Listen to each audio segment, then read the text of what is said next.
majamwa. Mawakia kata broringo. Madhius lobni. Take the rainbow ram. Take her. Answer the Oi maten. Chimkai chimu. Ma en bujo kanyiwor. Yo wakamano. Weche chuonyako. Mera. I'm so sorry, baby. Hapa mpaka pale ni ya babu. Kutoka hapa kuelekea hivi.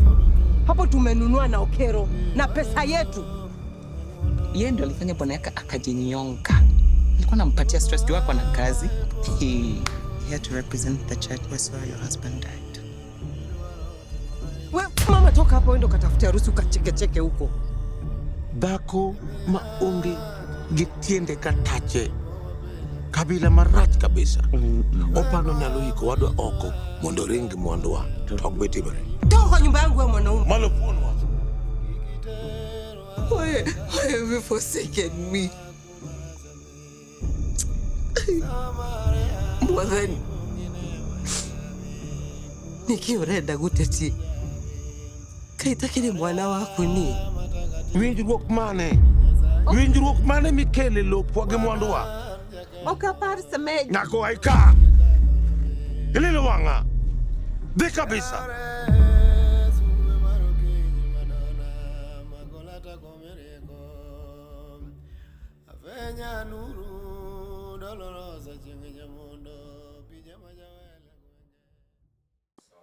All right, hello there, people of the internet. My name is Jagero, and this is Dialogues with Jagero. Today, I'm talking about funerals in Luoland. I'm not sure whether this funeral issue is also in other cultures, but at least I'm sure it is in the Luo culture. It is also in the Luo culture. I'm not sure whether Luos also, make it a big deal.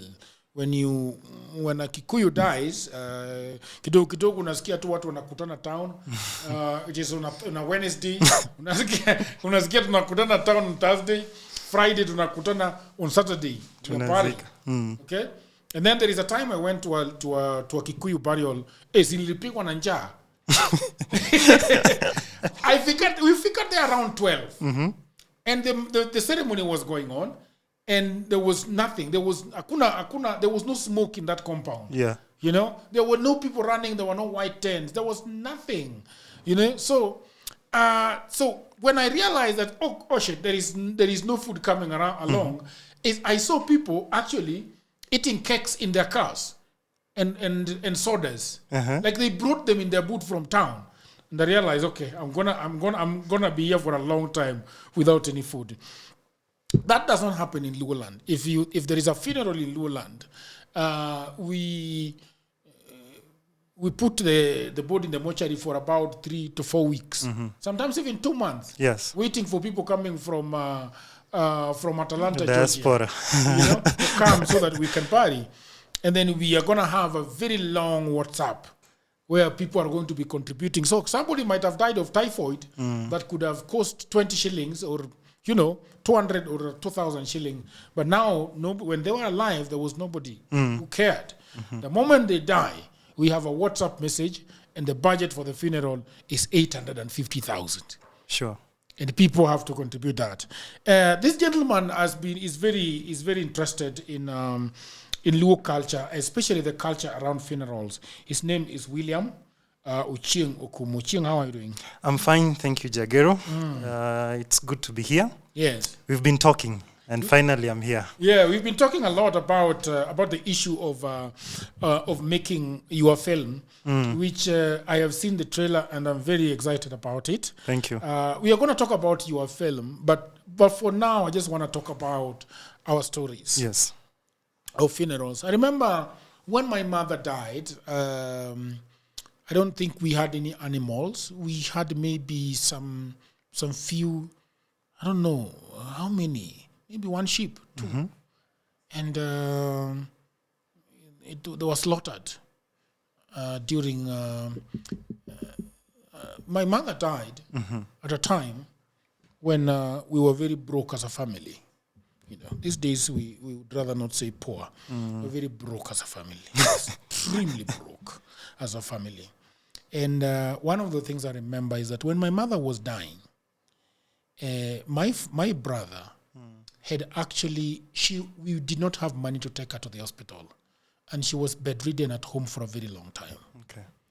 And so this is a story I was getting. And I thought I always have a picture of it. So later on, after the burial of my mother, I was in Nairobi for my college. So I went home, and several months after, I gathered the courage to ask my brother how my mother died. And she told me that a very horrifying story, that my mother was so thin, and for days she could not talk. And so when my brother actually panicked and said, this woman is going to die in this house. So because for some reason my uncles and the relatives around our home could not help with her going to the hospital, so my brother-in-law told me that one morning he woke up and said that this woman can only be helped by her own people. And so in the morning, my brother collected my mother from the bed, put her in a wheelbarrow, and took her to GMO. About a day, so that is about how long? From Kadawa all the way is about 7-10 kilometers? To the hospital. No, which hospital? To her people, where she was born. Kanei. Now we call it Kanei. Kanea. And I don't know what happened, but at some point she died. When I went back home for the burial, the home was so happy. There were chickens being slaughtered. There were animals being slaughtered. There was a big tent, and it was a big ceremony. And that has always stayed with me, you know. I remember when, I think it was a relative of Nyang Nyongo who died, and Nyang Nyongo did not actually offer the mourners food. He did not slaughter. People calling Nyang Nyongo Joguru seriously, you know. So that is the story of Luoland, you know. Right now, actually, as we were speaking, yesterday I was given a call by a relative of ours from home who has really been suffering. And she came here to the hospital with the son. And at the end of the day, they had nowhere to stay because they had to go back to the hospital the following day. And the son called me and told me that, you know, this is happening, we have nowhere to sleep, and so can you help us with where to sleep? So I had to do something about it, you know. But and God forbid, if anything were to happen to that woman, you know, the engines of funeral would start moving. Where has she died? Has she died in Nairobi? What has happened? What has happened? And suddenly all the relatives in Nairobi would collect themselves, and suddenly the bill will be 1.1 million. You know. I hear you. What is it that, what do you think, why is it that you decided to take a lot of interest in funeral? Because in your film you are calling it funeral madness. Yes. Which when you look at it properly, it actually looks like madness. It is. It is. There's a lot attached to it at a personal level, of course, and of course at a general level. I'll start at a personal level. Many years back, I think it's the first time I'm sharing this. Yeah. When I lost my mom, when I had just turned 4. And when my mom was being buried, of course, where she was married, my grandmother, now my maternal grandmother, had just lost my grandfather 5 years earlier. Yeah. And my maternal grandmother was a woman who had, of course, what we'll call a born-again Christian. She was an Anglican. And when my mom died, when she went for the burial, she was told that she could not enter the home where my mom was married because she had, quote-unquote, in law we call it chola, some will even call it kola. And she had to sit on the fence when her daughter was being buried. Yeah. I think I don't know whether how we can loosely translate the word chola. So chola is basically a woman who has not been inherited Yeah. after her husband has died. Yeah. Yeah. So she's a widow. Na okotere. So Yeah. quote unquote, the Luos will call me okotere. Yeah. As the culture demands. Yes. But also chola can mean even more, because even kids that whose parents have passed away, there is a period where they have got chola. You know, especially when they shave their heads. Yes. Yeah, that can also be called chola. I think yes. I haven't researched extensively on that, but there were a number of activities that would be carried out when someone died for this to happen. Of course, there was the shaving of head. There was even abstaining from, intimacy for some time. Yes. The woman will be, subjected to a number of activities when it came to this. Yes. Okay. Yeah, you are telling me about your story. Yes. So my mom when my mom had passed, my grandma had to sit on the fence. And after this, she didn't live for long. Because... You mean your mother or your grandmother? My grandmother. She didn't live for long because she was emotionally drained because of the situation. So that was one. Why did your grandmother refuse to get inherited? She didn't believe in it because she was quote unquote a born again Christian.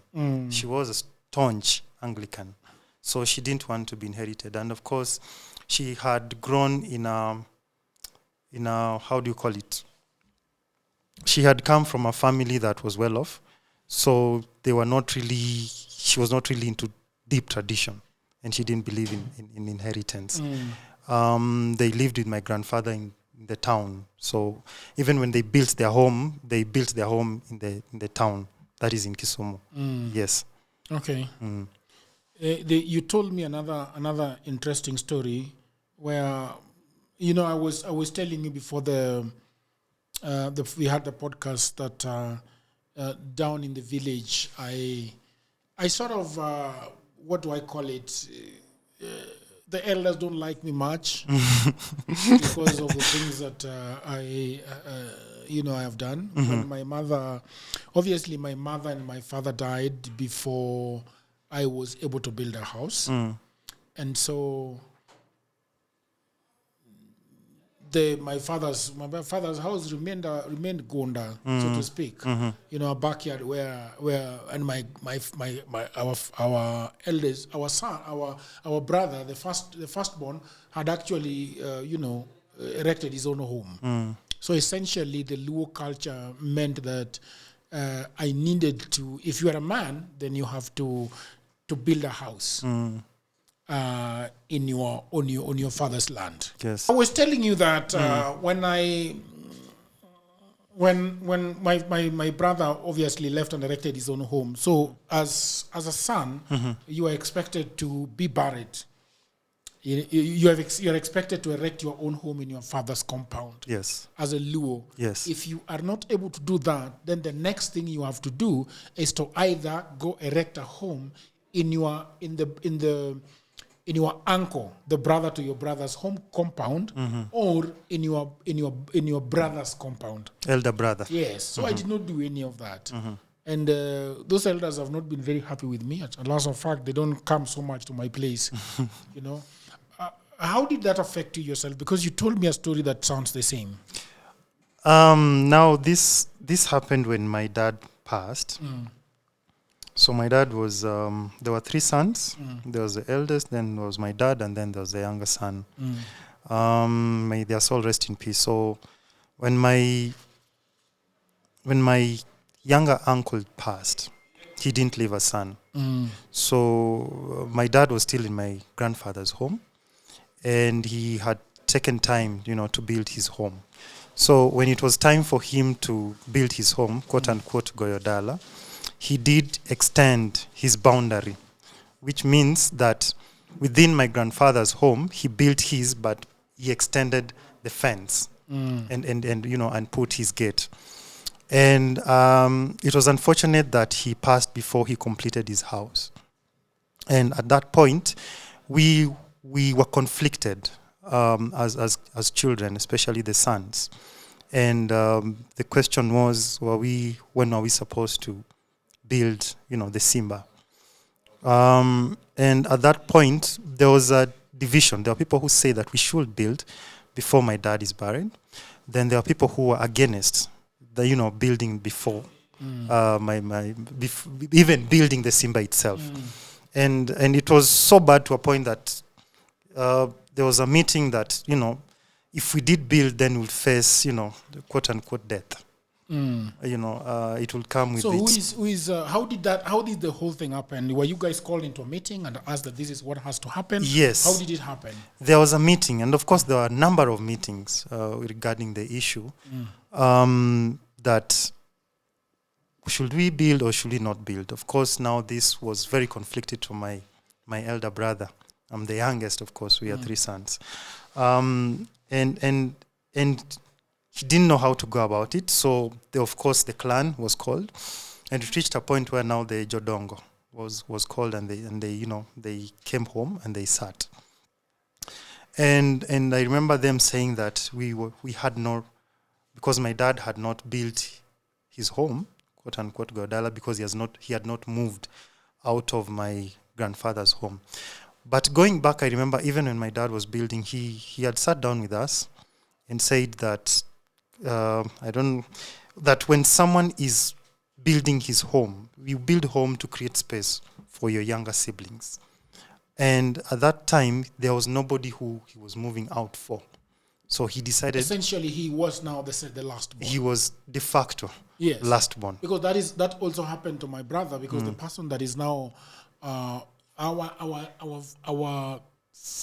last born died some years and years back. And so the one that follows the last born is actually the one that remained on our father's homestead.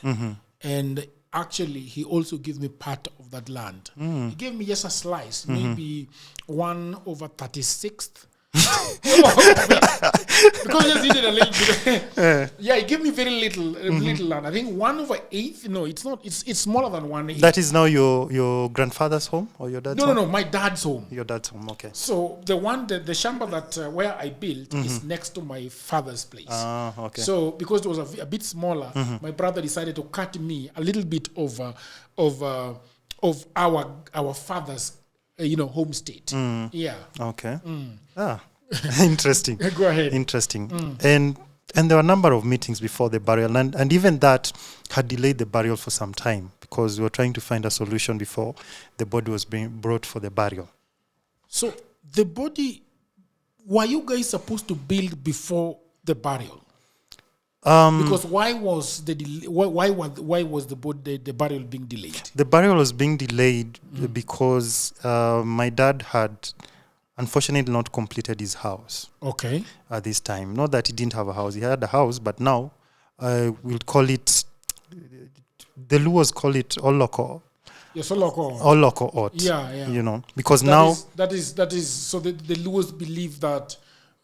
When you go your Simba or you have the lion, the small house that you get before you get married, when you have a wife in that house, then you should be able to have another house, now the official home of the wife. Yes. Before you actually now go out and build your own home. Yes. Correct? Yes. So he was building now his house with now his home now. And the idea was as he finished, because you see when you're building your home, the first son builds the home at the same time. You remember? Yeah. So if the son is old enough, if he's of age, then there are times that you'll build your house and you build your son's house. But also there are times that you'll of course build your house, but when your son comes of age, he builds his house. But now here was a scenario where before he was buried, the question was,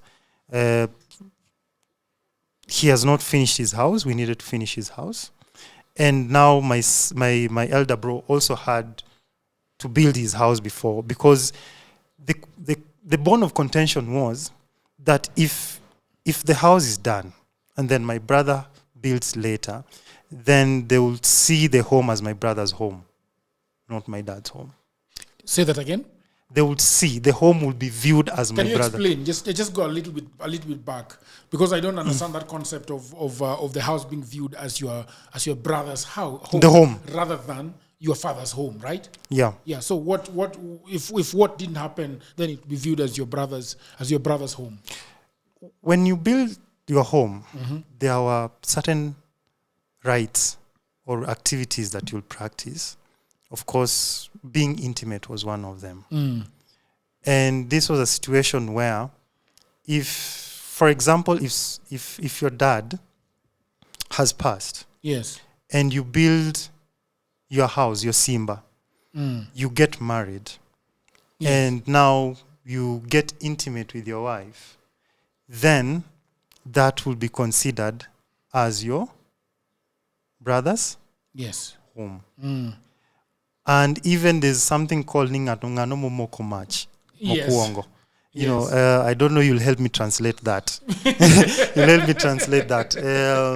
But of course, you know, who has cooked first in that home. Yes. So that is how it will be viewed, that it was now going to be my brother's home. That was the view of the elders, Yes. you know.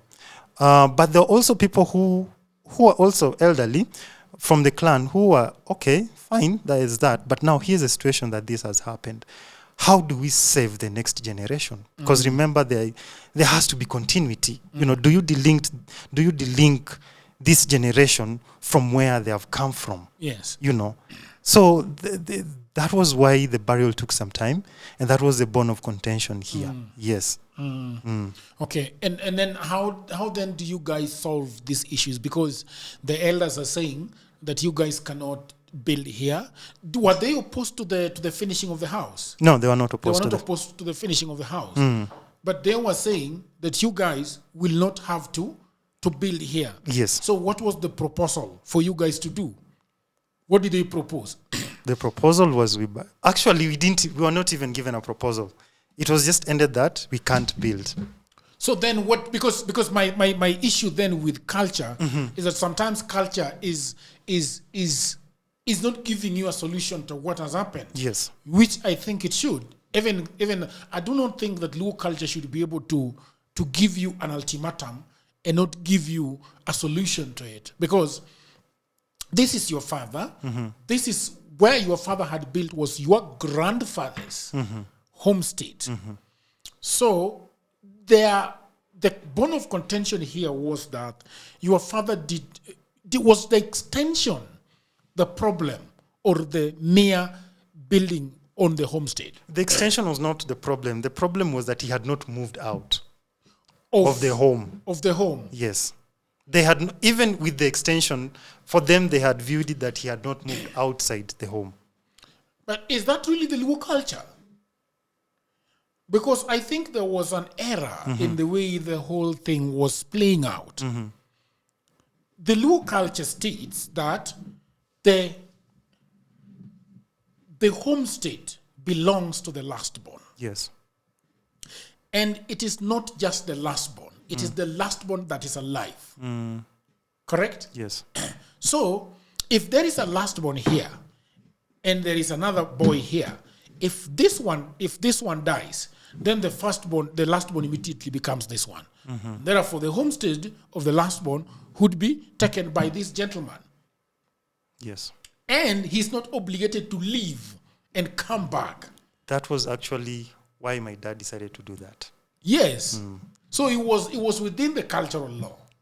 I think, I don't want to speak for him, but that was, even before he built, he sat with, I was young, but I remember he sat with my siblings. And he shared why he was not moving out. And that is and the reason why he was extending the boundary of his homestead. You see. But as you've said, that was the reason why he didn't move outside the home. But now, when he had passed, for me, I want to speak my truth. For me, was the fact that, did they actually even listen to this? Because I remember even when they sat, they didn't listen to that aspect. It was just, I can say, quote unquote, one of the elders asked the question, where is the grandfather's home? And he was shown, this is the home. Where is the gate? He was shown, this is the gate. Then he was asked, where is your father's gate? He was shown where the gate was. And then he said, then, Bas, the kids cannot build here because he has not moved out of his grandfather's home. Yeah. So what did you guys do? Your father is dead. You have how many sons? 3. 3. What do you guys do after this? At that time, my brother decided not to build. Because for him, what was more important was for my father to have a befitting burial. Okay. And the family. That was what was at stake at that time. Wait. So there was an idea that you guys would build immediately before the burial? For him, not for me, but especially for the elder son. The elder son? Yes. Okay. Yes. All right. Because of the reasons I said earlier, Yes. that the home will be viewed as his home, not my dad's home. Yes. Okay. So he did not build? At that time, he didn't build. Yes. Could he build later? Yes. In the same compound? Yeah. Okay. And you have also built in the same compound? Bado? Mimi bado sijajenga. But you're planning to do it there? I'm planning to do it there. So then that brings us to the most important aspect of this conversation, is that what do you think generally? Because for you to come up with a movie that is written Funeral Madness, you must have thought about this issue for some time. What is it that has been of concern to you with funerals, especially in Luoland? For me, the concern has been the children. I was a child at that time. Not really, I was an underage, but at the time he passed, I was still in my college, my second year in university. And what I struggled with was, where were we going after this? You know? And beyond that was also the mental health of the kids. The drama that we went through, or the drama that kids go through, and how you handle that was the key concern to me. You know? And when I sat down to write this story, it was about culture, that was one. It was about family, that was 2. It was about legacy. Legacy in the sense that you are being delinked from your heritage or from your lineage, you know, to go and start life afresh somewhere. So for me, those were things that I was struggling with when I was writing this story. But also, I think as a writer, what I was struggling with was how to contextualize all this in a manner that would not be very emotive. Of course, it's a very emotive issue, as we even having this discussion. At the end of the day, it will become very emotive. But how do you put it on the table and create a safe space around this? And for me, I found that film was one way that I could put this matter and share it with the people. Yeah. Okay. So the story is called Funeral Madness. What is the synopsis? What is the story about? So, all right, people of the internet, I hope that you're enjoying this episode very much. And I just had a break to tell you about my new book. You know, everybody says that there is no job, and that is true. Also, that was me 10 years ago. The problem is that everybody is trying to get a job in their town, in their city, in their marketplace. They ask friends for jobs, mothers call uncles, uncles call brothers, but there are no jobs. Let me tell you what no one is telling you. Jobs migrated online. What I actually mean is there are many, many jobs around the world, and there is no one to do them except you. I work for Americans myself. I work for Europeans. I work for the Chinese. I work for the Australians. I work for the Canadians. And so, because I have done so much for myself, I said to myself, you know what? I should compile what I've been doing for the last 15 years. So in 2024, I wrote a digital book called Goldmine 18 Hustles for Africans. And then in 2025, AI came. People say AI is taking away our jobs. And for me, I'm going to say false. There are actually AI jobs. Jobs are not being taken by AI, but there are new jobs online that are there because of AI. Now, mimi ni nani? I created more jobs. And for now, in my new book, we have 25 online and offline jobs that you can leverage on if you do not have a job. So in this powerful volume 2, I share 25 new actionable online hustles specifically researched and tailored for Africans. My new book provides clear step-by-step guidance drawing from my extensive experience and research, including the mistakes I've made and lessons I've learned over the 15 years that I have worked online. So what can you do online? You can become an executive assistant for busy folks in Europe, America, Canada, and get paid for tasks like watching videos and taking online surveys. Okay? You can build a lot of things. Build a business as a virtual assistant, start an e-commerce shop without capital, be an affiliate marketer, or you can also become actually an English tutor and tens of AI jobs. If you have a job, that is fine. But I also know that you can buy this book for that brother, for that sister, for that mother, for that cousin, for that husband who is watching Netflix all day at home. Buy it for your friend who is always asking for cash. You know that friend. Now, all the information is on the description below. You can also inbox me, you can WhatsApp me, or go to my website, which is oduorjagero.co.ke. And now, back to programming.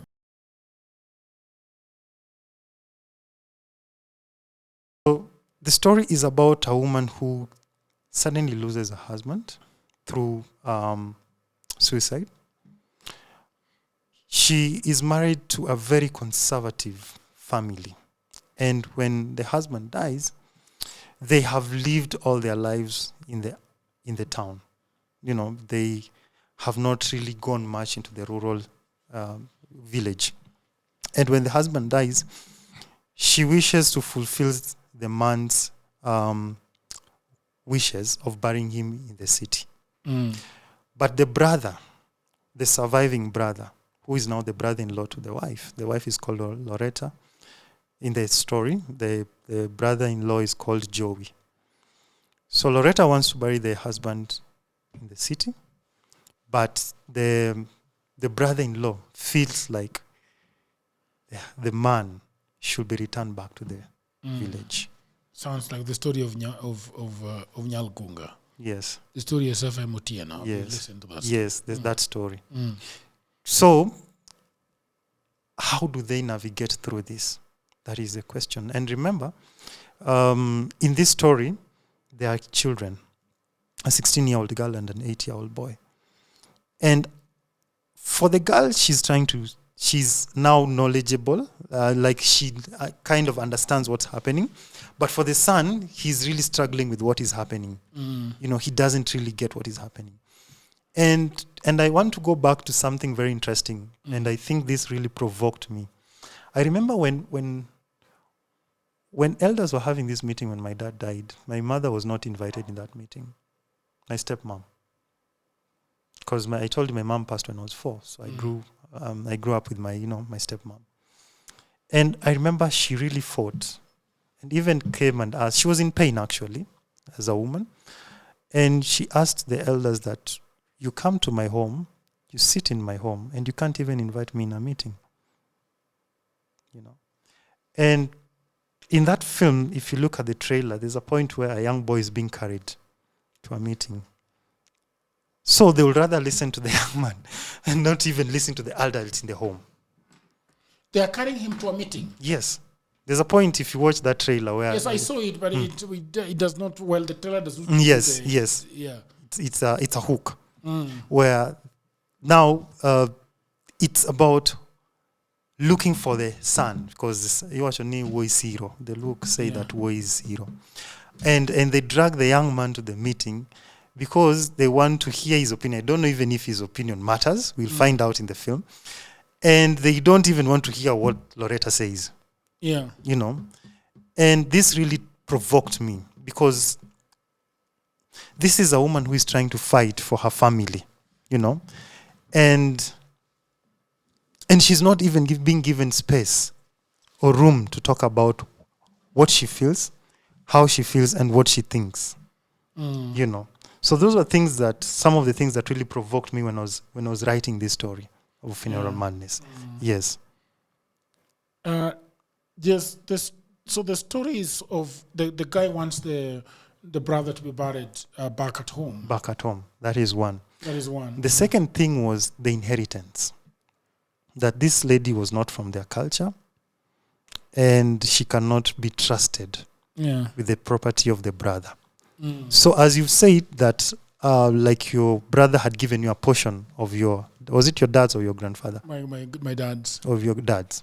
So as we say, God forbid, you are not there, your wife is there. And then now your brother claims that your wife cannot take that. You know. And in this and the bone of contention here is, there's that bit you can be given a land or an ancestral land, but you end up buying the nearest land to it. You extend that land. Yes. So when the brother comes, he says that all of that is his. So this woman is not supposed to inherit anything. So it's also about inheritance. And for me, the third thing was also the gender-based violence that happens. Not the physical, but also the financial and emotional violence that happen. The emotional in the sense that the embarrassment you're taking through, the mockery you're taking through, the judgment you're taking through. And the financial being that after even being taken through this, you're expected to contribute in this funeral. And in fact, you contribute the highest. Yes. They ask you, now we have a funeral. Yes. And we see some 4 cows here. Yes. You're going to take 2. And you're going to tell your brothers, what are you? Because I remember even when they are having funerals, they usually, the people surrounding around the home will first of all demand that they hear what the family is giving before they start contributing themselves. Yes, so if the amount is, let's say, 600,000, they will want ni undodala uketo ngopeng. Yes. What have you put on the table before we can come? Because this is yours. This is your funeral. This is your weight to carry.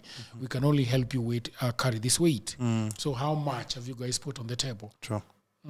So there's that. Yeah. Beyond that, there was, for me, which is also very personal, was I have shared in being a caregiver. And when you are a caregiver, there's a lot of emotional drain that happens to you.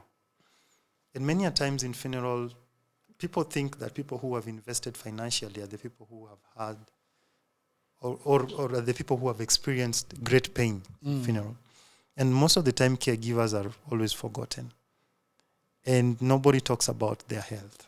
So for me, was also looking at that aspect, the emotional drain that caregivers go through. And after going through that drain, the drama you see in the funeral, and then you ask the question, because there's something you mentioned earlier that when your mom died, when you arrived home, there was like a ceremony. Yes. Then you ask yourself, okay,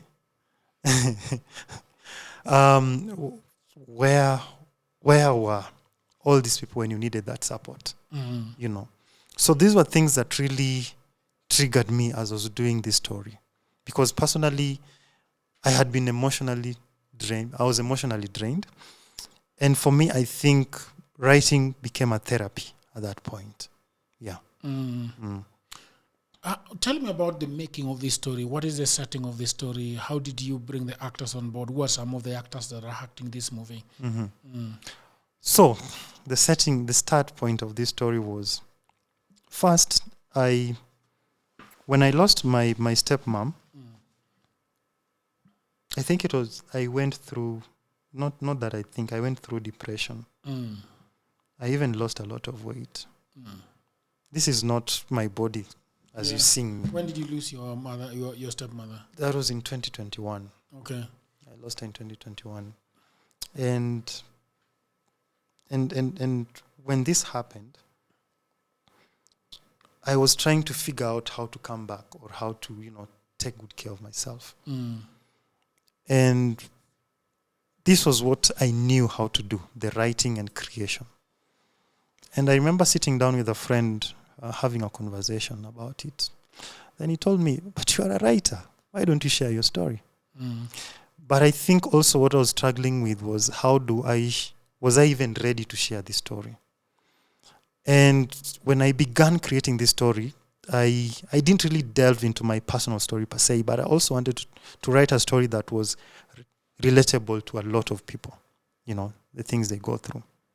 And of course, I did the structure of the story, then I invited a writer who helped me now to flesh it out. To flesh it out and give it an angle. It's called Josh Atkins. And after writing the story, now the question was, where do you get the money? which is a struggle for most independent filmmakers, of course. And at that point, I said, okay, I'll start from somewhere. So I sat down and I said, okay, where do I start? Then I had to look for the set. And this is very interesting.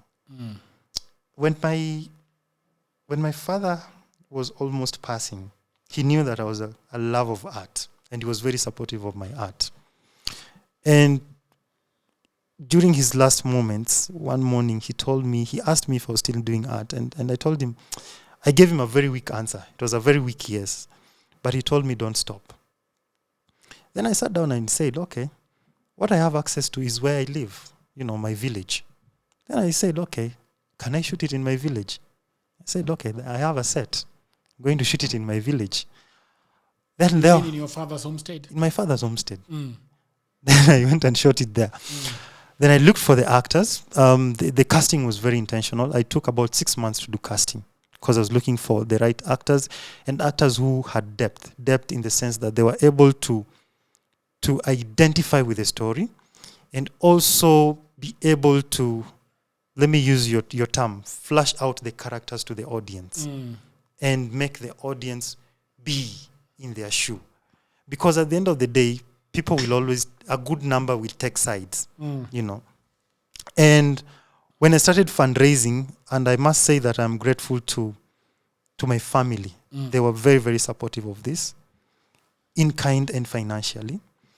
Then a number of friends came through to support the project. Then beyond that now, after doing the casting, brought the cast together, and then we shot the movie.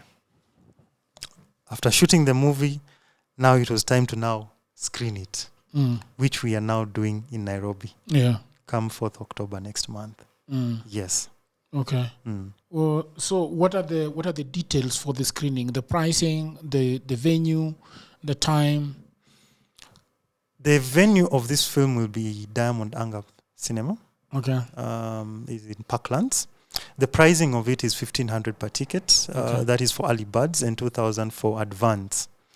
The tickets can be gotten at Sana Post. You can go to Sana Post and Sana Post? Yes.